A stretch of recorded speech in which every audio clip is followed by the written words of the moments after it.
Bien, mesdames, messieurs, c'est vraiment un honneur et un bonheur d'être ici, c'est évident. Merci Philippe, c'est un privilège. Mon seul but, c'est de vous faire part de ma passion en fait, pour la qualité de l'enfant à naître. Alors, l'objet du scandale, l'organe du scandale en fait, par lequel les pathologies arrivent, notamment infectieuses, c'est le placenta.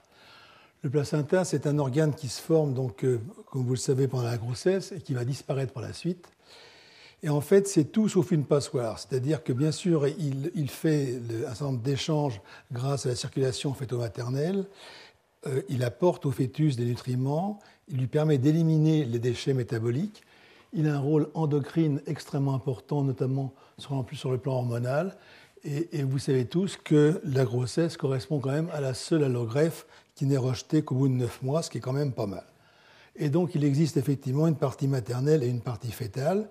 Et si on regarde la coupe d'un ventre d'une maman, vous avez ici bien sûr l'utérus, le cordon ombilical, vous avez la surface fœtale avec donc le cordon ombilical et toute la vascularisation extrêmement riche, et la surface maternelle avec les cotylédons. Ce qu'il faut savoir, il y a très peu de choses en fait à savoir sur le placenta au départ, mais ce placenta, ce qu'il faut savoir, c'est qu'il est assez unique, c'est-à-dire qu'en fait, il n'y a que la maman, j'allais dire, qui a ça, et éventuellement quelques chimpanzés, mais ce qui veut dire que les études animales sont extrêmement compliquées, tout ça parce il a des villosités choriales, et surtout, il est hémochorial. Hémochorial, ça veut dire que le trophoblaste est en contact direct avec le sang maternel. Bien sûr, nous y reviendrons.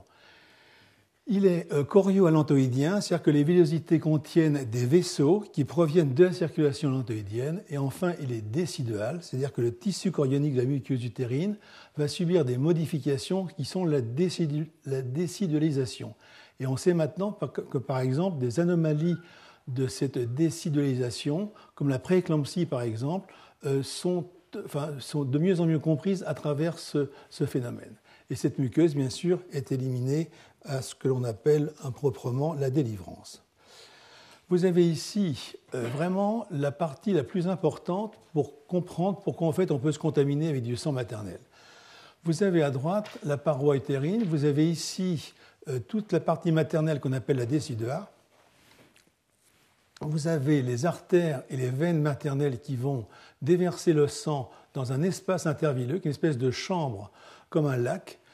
Et en fait, le sang ici va être en contact avec les villosités choriales, les villosités donc d'origine tout à fait fœtale, et qui sont en fait, elles, alimentées à travers les artères spiralées et la veine ombilicale. Et ici, vous avez le cordon.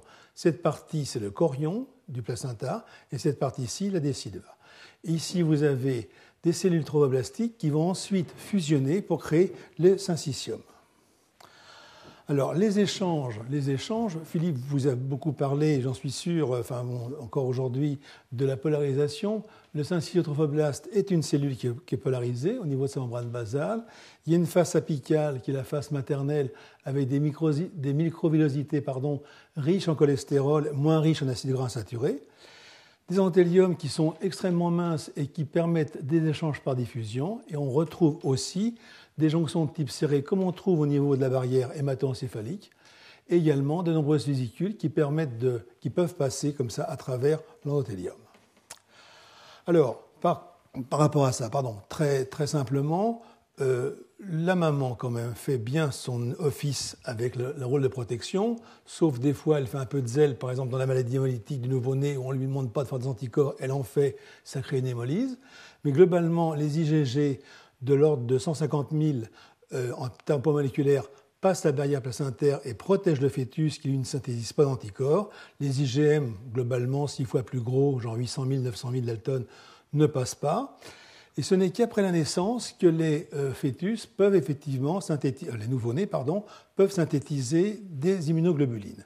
Ceci étant, compte tenu du système HLA, il existe des fœtus qui peuvent synthétiser dès le 2e, 3e trimestre, mais c'est une rareté.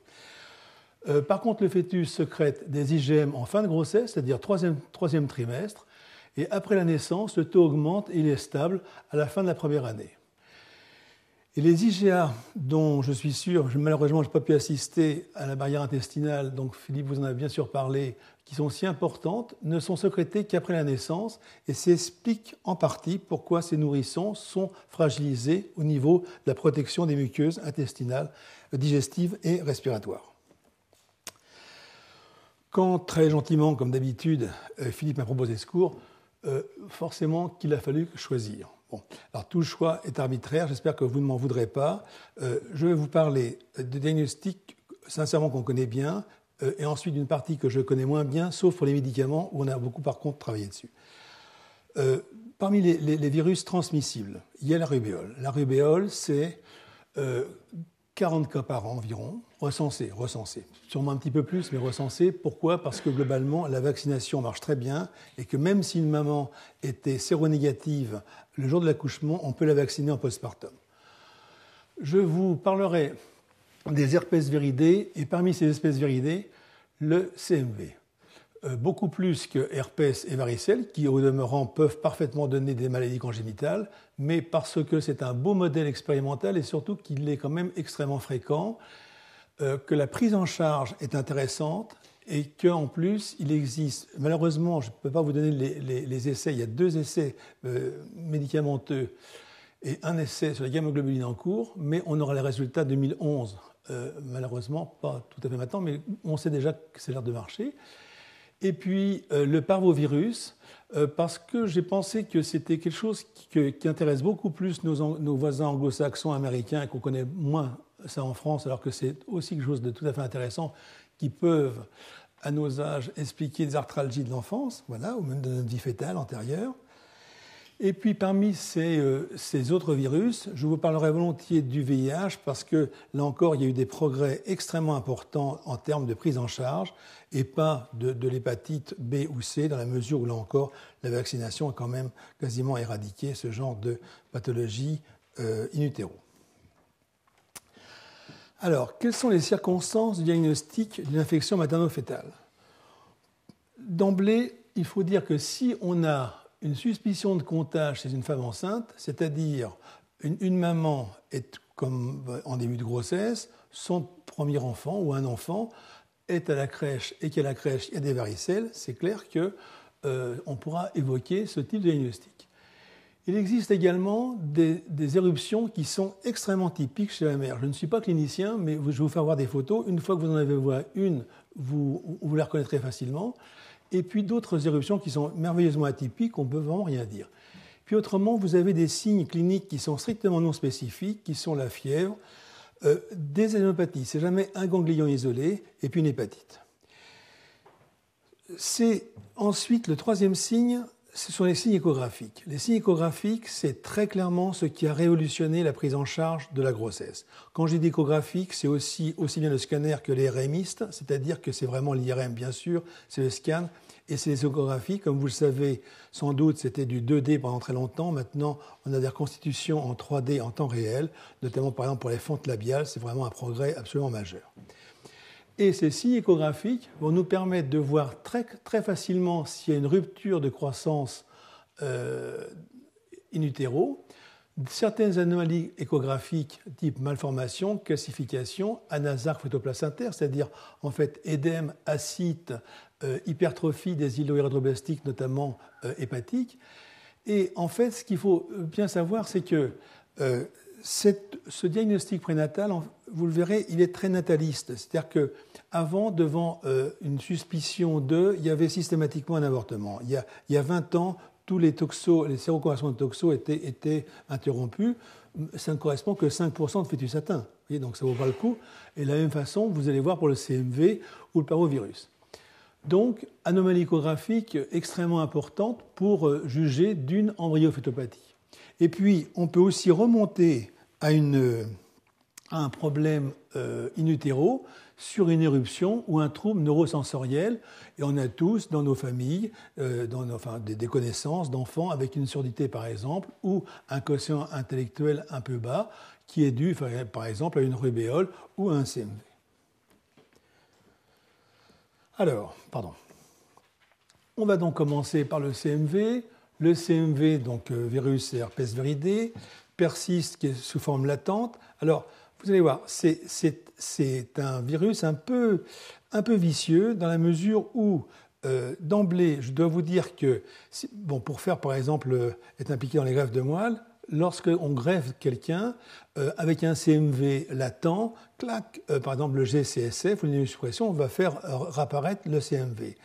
Donc on ne peut pas tout à fait, vous allez le voir, rassurer les gens qui sont immunisés parce qu'il y a des formes latentes. La transmission avec le sang, le tissu, la salive, l'urine, le sperme, la sécrétion génitale et le lait maternel. Et puis ce qui est très plaisant pour le biologiste que je suis, c'est que tout ce génome du CMV a été séquencé, ce qui permet de faire une PCR très rapidement, avec bien sûr la rapidité et la sensibilité et la spécificité que nous voulons avoir bien sûr en prénatal. Juste un tout petit mot comme ça. Quand j'ai commencé à faire du prénatal, on était sur un diagnostic phénotypique, c'est-à-dire on a démarré nous sur le sang fœtal. Et en 10 ans, grâce très honnêtement à la biologie moléculaire, à la microbiologie, on est passé du phénotype au génotype. Voilà. Donc globalement, on a fait quelque chose de plus précis, de plus précoce, de moins cher. Enfin voilà. Donc oui, mais tout ça dans un temps quand même assez court. Voilà. Alors, voilà. Circonstances du diagnostic du CMV. C'est le cas classique où, en cours de grossesse, on a un syndrome infectieux, j'allais dire, connu pour les signes cliniques, ou alors on a une sérologie, comme ça, que l'on demande, avec des IgM. Bon. La question, bien sûr, est la recherche de la primo-infection CMV, on va y revenir. Et d'emblée, ce qu'il faut savoir, c'est que même pour les maladies qu'on vous appelez rares, monogéniques, tous les diagnostics sont maintenant quasiment possibles en anténatal, à 10-12 semaines de grossesse. Bien. Par contre, c'est comme en médecine, c'est-à-dire que la médecine fœtale, c'est la même chose. On vous dit, d'accord, il est atteint, c'est quoi le pronostic? C'est la vraie question. Donc, c'est clair que si vous avez des anomalies échographiques avec, par exemple, des images en candélabre, des corps gris centraux, c'est clair que ça ne sera pas réversible. Donc, on peut effectivement d'emblée, malheureusement, ne pas rassurer des gens qui ont ce type d'image échographique ou d'IRM. À la naissance, ça sera un syndrome infectieux ou une suspicion pendant la grossesse, avec globalement l'hypotrophie ou la prématurité. Et donc là encore, la question, parce que ce n'est pas la même, est-ce que c'est une infection congénitale, auquel cas globalement ça risque d'être sérieux, ou une infection périnatale qui ne sera jamais quelque chose de grave. C'est complètement important. Et à distance de la naissance, devant par exemple une surdité inexpliquée, je vous dis, ou un QI, donc un diagnostic a posteriori chez l'enfant. Les femmes les plus exposées sont les femmes séronégatives, 55% en France. Donc le reste, bien sûr, peut bien sûr se contaminer. Les gens travaillant en contact d'enfants, c'est le problème des crèches ou faisant garder leurs enfants en collectivité. Et les autres, femmes de race noire, niveau socio-économique défavorable ou la parité. Alors, ceci, c'est par rapport à la nanosphère de Philippe. Moi, je suis là dans l'atmosphère le plus basique, j'en suis désolé. Ça, c'est vraiment la séroconversion, voyez-vous, banale. Mais donc, vous avez des gens qui ne sont pas immunisés, avec un taux d'anticorps, j'allais dire, en dessous du seuil de détection, et qui vont augmenter leur taux d'IgG. Et ça, c'est ce qu'on appelle, ce qu'on observe dans un effet de rappel classique de vaccination. En fait, c'est la réactivation. Alors, plusieurs possibilités. Séroconversion, ça c'est la vraie de vraie. C'est-à-dire que c'est vraiment le CMV qui avant était tout à fait non immunisé qui passe dans un état, j'allais dire, de stimulation antigénique. Et là, on va rechercher un sérum précoce ou antérieur à la grossesse. Fort heureusement maintenant, la loi oblige de garder toutes les sérologies, indépendamment de celles de la femme enceinte pendant toute la grossesse, toutes les sérologies qui ont été faites pour, par exemple, hépatite, pour, par exemple, HIV. Donc, on a systématiquement les antériorités. Et l'immense avantage, c'est qu'on peut tester comme ça les sérums en parallèle. Bien. Immunocapture pour l'IgM, c'est très intéressant parce que globalement, c'est très sensible, 100% des primo-infections, mais c'est peu spécifique dans la mesure où les réactivations et les activations polyclonales donnent effectivement des IgM positifs. Donc, calmos. Par contre, ce qui est tout à fait intéressant, relativement récent, c'est l'index d'avidité des immunoglobulines, des IgG. Ça, c'est tout simple. On fait un rapport entre le taux des immunoglobulines avec ou sans agents dénaturants, et ça va vous donner un index, et donc par exemple un pourcentage. Pour vous donner un ordre d'idée, 30%, mais c'est vraiment très clair, il y a un cut-off qui est vraiment très bien, infection datant de moins de 3 mois, ou supérieur à 70%, infection datant de plus de 3 mois, ce qui, pour une grossesse, vous en doutez bien, est quand même extrêmement important. Alors, l'infection congénitale, en France, a été extrêmement, j'allais dire, minorée. C'est 0,64% des enfants nés vivants qui ont du CMV dans les urines. Et sur les 0,64%, 11% sont symptomatiques. Sur les 11% symptomatiques, 30% ont un QI inférieur à 70. Donc je veux dire, c'est pas, vous voyez, voilà, bon, ça existe. Bon. Alors, au cours de la primo-infection, par contre, avérée, la vraie primo-infection de CMV, de quelqu'un qui, pour la première fois, malheureusement, contracte un CMV en cours de grossesse. Ce que je voudrais vraiment vous retenir, c'est que plus une infection a lieu tôt dans la grossesse, plus c'est grave, moins c'est fréquent. À l'inverse, en fin de grossesse, plus c'est fréquent en termes de transmission et moins c'est grave. Une rubéole le 3e trimestre, mais franchement, ça n'a aucun intérêt. Voilà. Bon, voilà. Donc, vous voyez, on passe de 14% au départ à 52%. Ça, c'est l'étude de Stagno sur plus de 2000 CMV. Donc, c'est vraiment quelque chose de maintenant très établi, avec une médiane à 32%. Mais il existe des réinfections ou des réactivations avec possibilité d'infection symptomatique. Ce sont des gens qui ont eu un CMV, parfois passé tout à fait inaperçu, et la transmission possible est de 1,4%. Donc vous voyez, autant vous pouvez dire à quelqu'un, vous êtes immunisé, madame, pour la rubéole, vous ne risquez rien, vous êtes immunisé pour la toxoplasmose, vous ne risquez rien, le CMV, attention, ce n'est pas si simple que ça.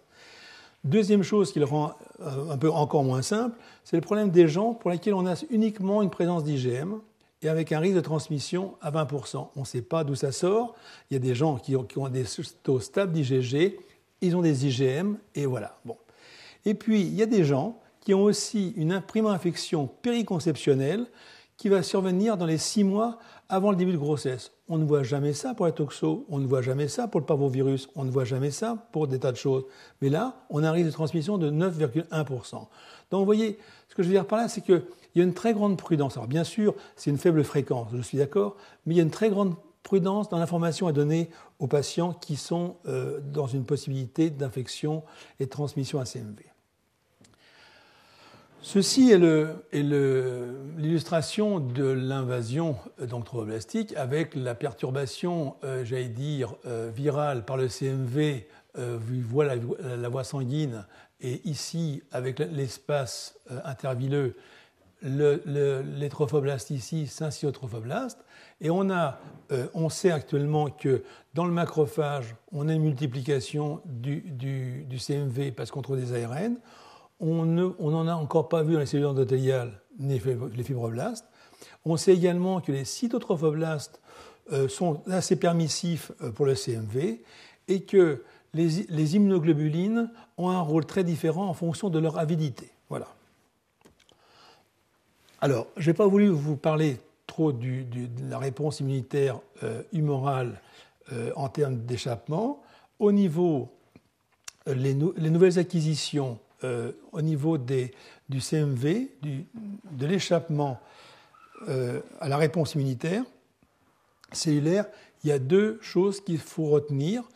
Il y a le mimétisme moléculaire, c'est-à-dire en fait, vous avez un échappement analyse par les cellules natural killer.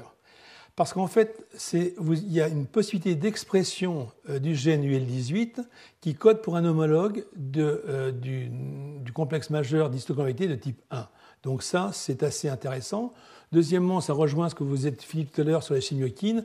Dans l'environnement, il y a expression là d'homologues viraux des récepteurs de chimiokines dont on sait le rôle extrêmement important, notamment RANTES, MCP1 et MIP. Et deuxième mode également d'échappement, c'est l'inhibition d'expression des molécules de classe 1 et 2 avec l'imitation de la lyse des cellules infectées par les lymphocytes T cytotoxiques, avec 2 conséquences, dégradation des molécules de CMH par rétrogradation dans le cytosol et maintient des molécules CMH néoformées dans l'ergastoplasme S3. Donc ça rend déjà un petit peu plus cette chose compliquée. Sur le plan du diagnostic, alors, le diagnostic, les échographistes savent parfaitement diagnostiquer une placentite. C'est un épaississement en gros du placenta, donc comme ils ont toutes les abacs, pas de problème. Le biologiste ne sait pas diagnostiquer une placentite, ce qui n'est pas très glorieux, mais c'est vrai que c'est un peu compliqué. On n'a jamais été capable pour le moment de trouver une protéine inflammatoire spécifique du placenta, vous voyez, par exemple, relarguée dans liquide amniotique, parce qu'à ce moment-là, vous voyez, on peut imaginer qu'une maman va avoir un karyotype pour autre chose, en profiter pour faire une multiplex PCR, mais de regarder un certain nombre de cytokines ou de cytokines. Pour le moment, on ne sait pas. Je vous dis, ce n'est pas glorieux, mais c'est un peu agaçant. Et deuxième chose, c'est que, par contre, la présence du virus dans le liquide amniotique lui prouve l'infection du fœtus. Voilà. Mais, quelques petits bémols, elle peut être négative avant 21-22 semaines parce que la durée fœtale est insuffisante ou parce qu'on est un petit peu trop près de la séroconversion. Donc, il faut faire attention à ça, 6-8 semaines. Ceci étant, honnêtement, on peut faire des amniosynthèses itératives, ça ne pose pas beaucoup de problèmes sous guidage échographique, il y a des gens qui savent le faire. Et puis, un petit truc tout bête aussi, c'est qu'il vaut mieux rechercher, avant de faire une amniosynthèse, le virus dans le sang maternel pour éviter une contamination éventuellement iatrogène, ce qui serait quand même un petit peu ballot, comme dirait mon fils.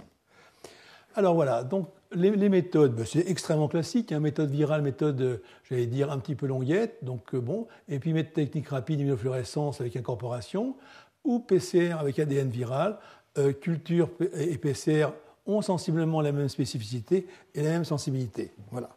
Mais on les combine en règle générale. Alors, les facteurs pronostiques maintenant maternels de la transmission au fœtus. L'intensité et la durée de réplication virale chez la mère n'ont aucune valeur pronostique de la transmission fœtale. Et c'est bien pour ça que je vous parlerai aussi du HIV, où c'est franchement, bien sûr, pas du tout le même combat. Et deuxième chose, une réponse immunitaire maternelle de bonne qualité limite le taux de transmission.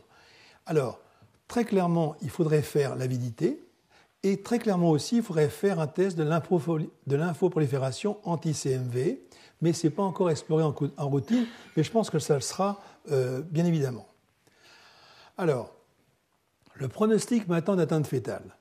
La présence d'anomalies échographiques a une valeur pronostique forte.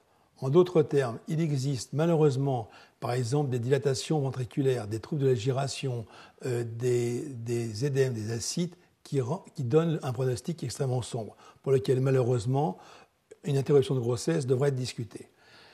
L'âge de la grossesse au moment de la primo-infection doit être pris en compte dans la mesure où je vous l'ai dit, plus c'est précoce et plus c'est grave, mais moins c'est fréquent, et à l'inverse, pour en fin de troisième trimestre ou troisième trimestre, où on sait que le taux de transmission est plus important, mais que les dégâts au niveau fœtal vont être beaucoup moindres. La charge virale dans le liquide amniotique n'a pas de valeur pronostique. Et par contre, la ponction de sang fœtal, qui n'est encore pas très bien codifiée et qui est un peu iatrogène dans certaines équipes, pourrait avoir une valeur pronostique, notamment bêta-2 microglobuline, qui est en fait un analogue du HLA, la charge virale et la thrombopénie. En d'autres termes, une thrombopénie extrêmement forte, inférieure par exemple à 30-40 000 plaquettes, est très corrélée avec une parencéphalie, ce qui signe effectivement une atteinte cérébrale avec des dégâts, j'allais dire, irréversibles. En résumé, il est souhaitable de rechercher le virus en culture et par PCR pour atteindre une sensibilité de 100%. Ça permet d'éviter bien évidemment une interruption de grossesse, en particulier chez les femmes à haut risque de transmission. Ces techniques sont pratiquées dans les laboratoires possédant l'autorisation de diagnostic anténatal, je vais y revenir, et surtout dans un centre de diagnostic anténatal, j'allais dire, pluridisciplinaire. Je m'explique. Très clairement, la prise en charge de ce type de pathologie, c'est beaucoup d'acteurs. Alors, je ne fais pas comme Philippe, je ne voudrais pas voir les photos de tous les gens avec lesquels j'ai la chance de travailler, mais je veux dire, vraiment, c'est nombreux. Entre les pédiatres, les échographistes, les gynécologues obstétriciens, les généticiens, les endopathologiques, les psychiatres, enfin bref, il y a beaucoup de monde, et ça, c'est regroupé dans un centre de diagnostic anténatal qui est très légiféré et on doit dire tous les ans le nombre de diagnostics que l'on a fait, la prise en charge, ainsi de suite. Et ça, j'allais dire, c'est bien. Voilà, ça a été plutôt une bonne chose. Voilà. Sans transition. Mais ceci étant, si vous voulez qu'on parle du CMV, si vous avez des questions, c'est peut-être mieux comme vous voulez. Hein, bon.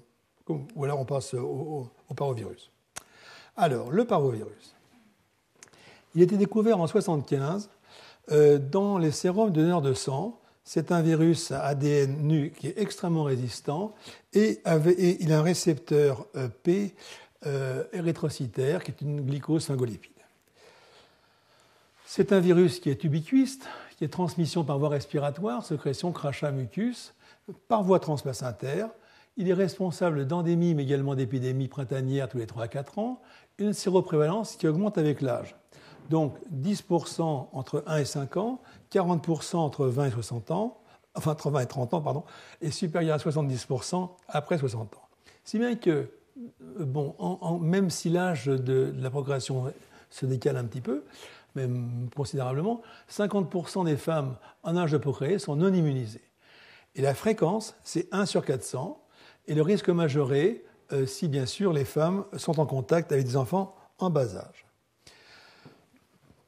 Je vous dis bien, je suis biologiste, pas clinicien, mais quand on voit un enfant ou un adulte avec un érythème comme ça qui s'appelle la slash disease, donc c'est la maladie de la gifle, et donc la 5e maladie, je veux dire, c'est aussi visible qu'un vertigo d'un lupus. Je veux dire, une fois qu'on en a vu un, ça va. Et donc, vous avez effectivement une incubation de 4 à 14 jours, un état pseudo-grippal, s'arrache maculopapuleux légèrement édémateux, des arthralgies survenantes chez 10% environ des enfants, une évolution qui est, la plupart du temps, bénigne. Alors, ce qui est bon, enfin, Philippe, s'il a eu 5 ou 10 minutes en plus, aurait pu vous dire que j'étais aussi fasciné par la cellule souche CD34, donc la stem cell, et donc cette cellule souche ici va exprimer un récepteur, et de plus en plus dans cette différenciation. Vous avez ici donc le burst forming unit, colony forming unit pour érythroblaste, réticulocyte, érythrocyte, et sur ce récepteur, il va donc pour permettre l'intégration et la réplication du virus dans les précurseurs érythroïdes. Accessoirement sur les granuleux, accessoirement également sur les myocytes, cellules endothéliales et cellules hépatiques. Ce qui fait que la transmission placentaire aura lieu au moment du pic virémique, possible car il y a un antigène P à la surface des cellules placentaires, que le risque de transmission est variable selon le terme. Là encore, c'est assez précis, hein, même si ça fait un peu horaire de chef de gare, mais 0% en période périconceptionnelle, 25% entre 17 et 20 semaines et 60% entre 29 et 32. Bien évidemment, une fois de plus, j'insiste, conséquences pour le fœtus qui sont extrêmement différentes selon le terme. Le pouvoir pathogène est en fait, les manifestations dépendent entre un équilibre entre la réplication virale et la réponse immunitaire du patient. Philippe, dans sa grande sagesse, vous a bien dit tout à l'heure que la femme enceinte n'était pas immunodéprimée, mais simplement immunosupprimée.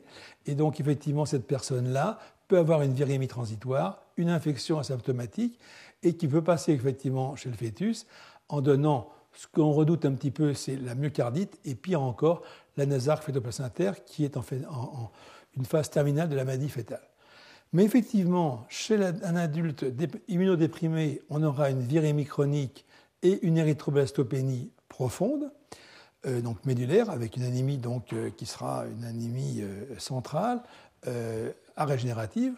Et si on a par exemple une contamination chez des gens qui ont une atteinte d'anomalie de l'hémoglobine, gène muté sur la globine ou déficit de la voie de la glycolyse en enzymopathie, on aura une virémie transitoire avec une crise érythrobastopénique compte tenu des durées de vie des hématies.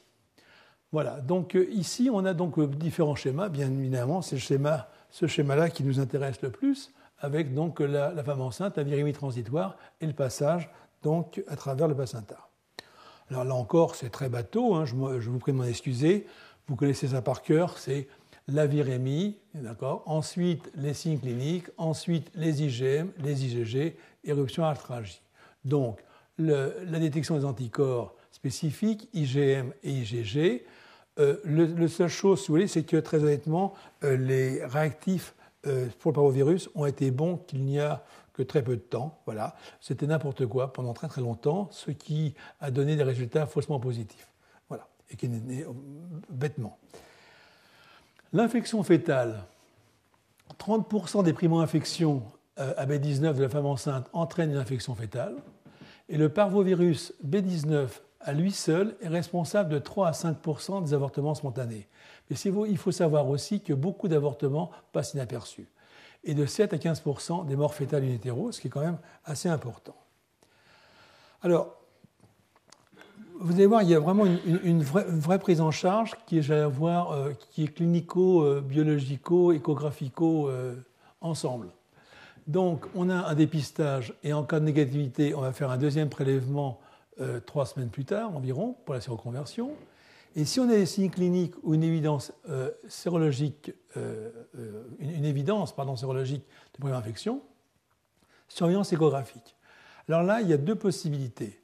La première possibilité, c'est une acite isolée ou un édème isolé.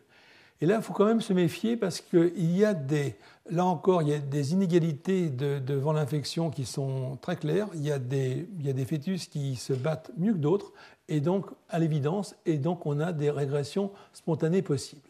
Si par contre, on est dans l'établissement d'un ANASARC, donc quelque chose qui déjà ressemble à une défaillance hépatique, une défaillance cardiaque, beaucoup d'édème et d'acide, diagnostic bien sûr par recherche d'ADN B19 par PCR, et on va faire un sang fœtal. Et là, en gros, bon, bien sûr c'est modulable, si on a une hémoglobine, j'allais dire subnormale, supérieure à 8 grammes, simplement surveillance échographique. Si on a moins de 8 grammes d'hémoglobine, on va faire une transfusion in utero. Et très honnêtement, ça marche très très bien. Il faut juste mettre du vécuronium pour immobiliser le fœtus pour pas qu'il se débatte par rapport à l'aiguille quand on va le perfuser, être complètement isotherme. Et très honnêtement, on fait beaucoup de transfusions, mais je veux dire qu'on a créé Victoire trop vite. C'est-à-dire qu'en fait, quand on donnait ces enfants aux pédiatres avec 11-12 grammes, on était très rassurés. Et en fait, ces enfants restaient infectés. Donc en fait, très souvent, il fallait les transfuser encore à nouveau et éventuellement leur donner de l'erythropoïétine. Donc je veux dire que, bon, voilà, c'est un petit suivi. Et ces enfants-là, peut-être bien qu'à 40 ans, 50 ans ou avant, ils auront des arthralgies qui seront vraiment des mémoires d'une vie antérieure. Voilà. Alors, sans transition, dans les 2 heures qui me restent, c'est un test. Bon, voilà, je vous remercie, voilà, c'est très rassurant.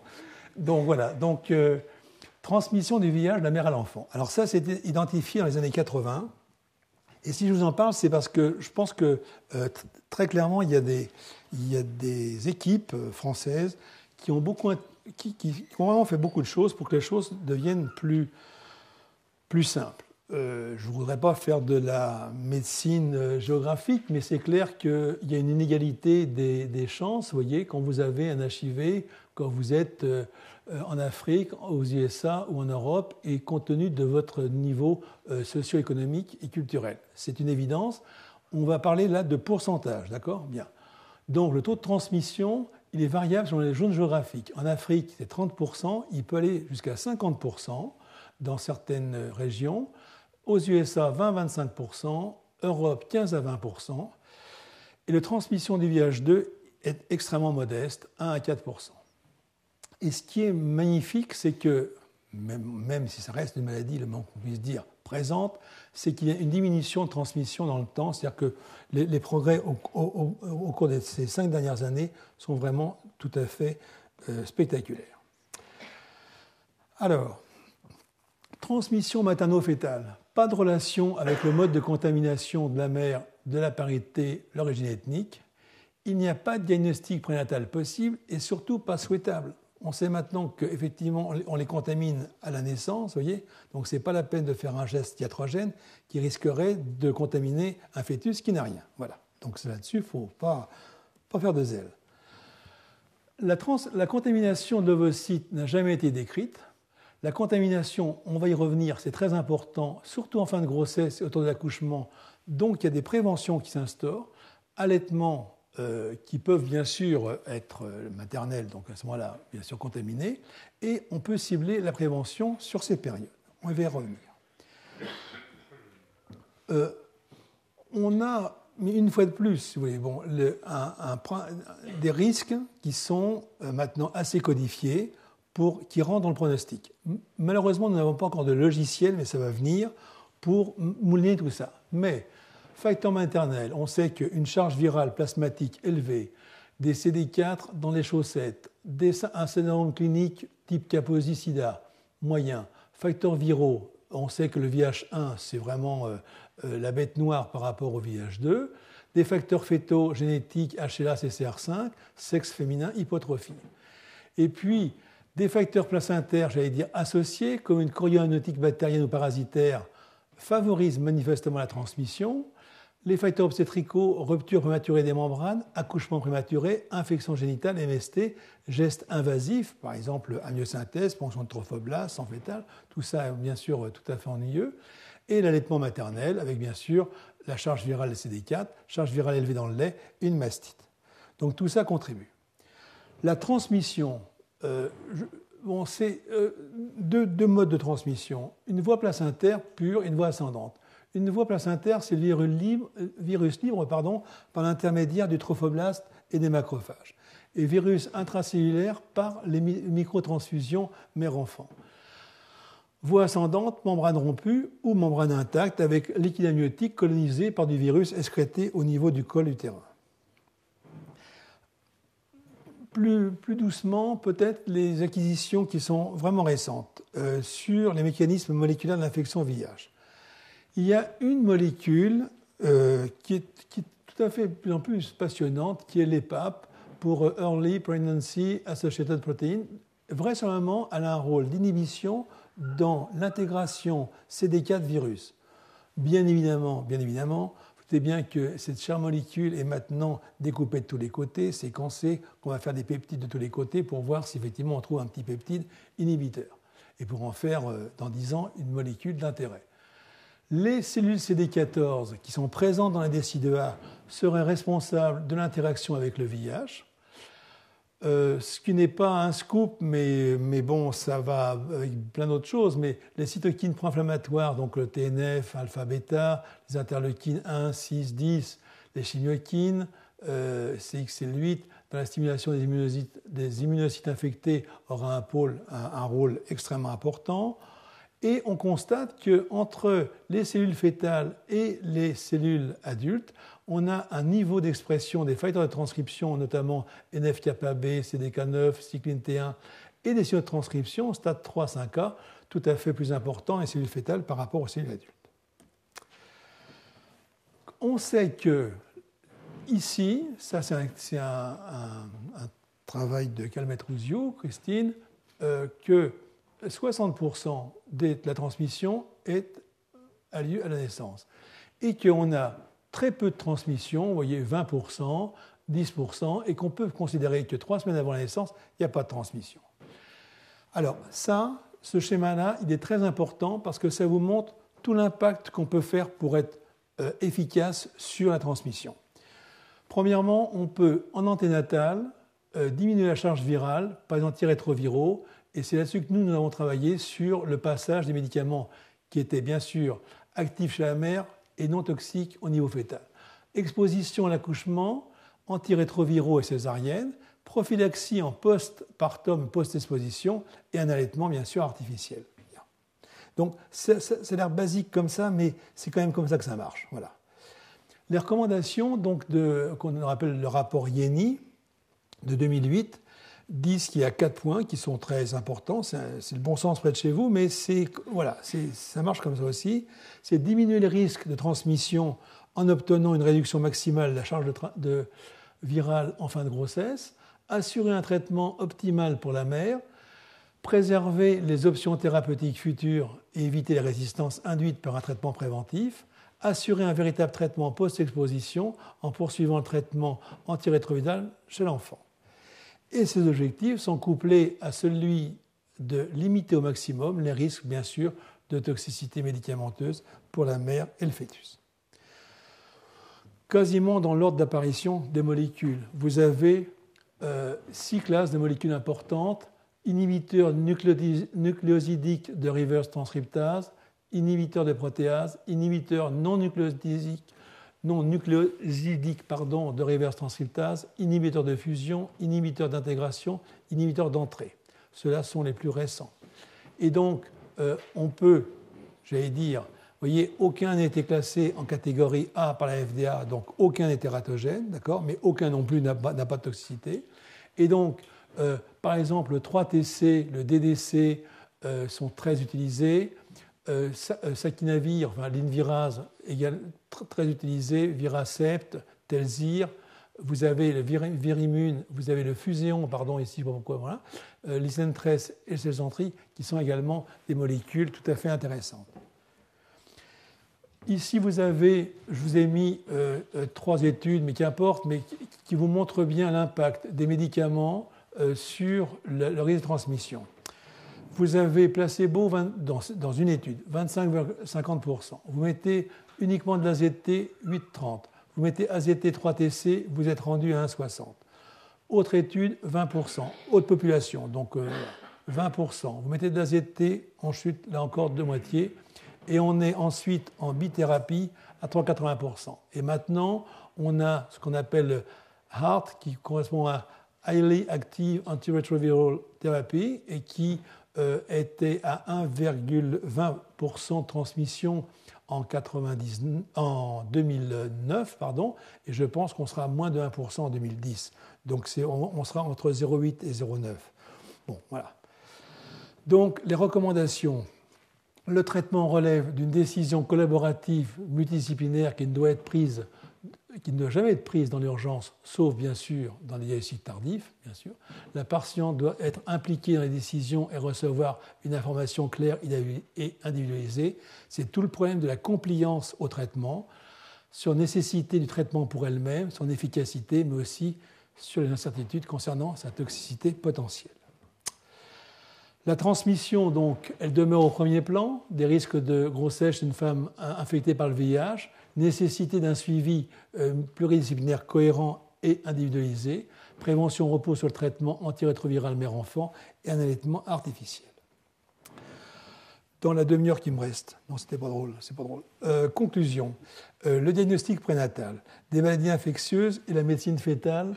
J'ai dit ça spécialement pour Philippe, en fait je le pense quand même. On bénéficiait des progrès de la microbiologie, c'est clair. Sans elle, honnêtement, on n'aurait jamais pu monter de PCR et de diagnostic aussi rapide et aussi spécifique. De la biologie moléculaire et de l'imagerie, et puis accessoirement des gestes obstétricaux, bon, voilà. Mais bon, c'est surtout ça. Les infections in utero contractées au début de la grossesse, en général graves mais peu fréquentes, et à l'inverse, contractées en fin de grossesse, elles sont le plus souvent bénignes mais beaucoup plus fréquentes. Il existe des moyens diagnostiques, pronostiques et thérapeutiques pour presque la totalité des embryophétopathies. Les nouveaux traitements seront issus des avancées de la phytopathologie des maladies infectieuses fœto-maternelles et prendront en considération la sensibilité génétique individuelle aux médicaments. Et là, en conclusion, vraiment, si malheureusement une interruption de grossesse est envisagée, elle doit dépendre de la décision parentale, avant toute chose, devant une situation expliquée par une équipe pluridisciplinaire. On peut craindre que les comités d'éthique, les comités de protection de la personne, les autorités de tutelle, mais surtout le principe de précaution, limitent dans l'avenir le développement de la médecine et de la biologie fœtale. Il n'y a pas de recherche sans risque et sans erreur, mais il existe une recherche sans efficacité et sans espoir. Merci beaucoup.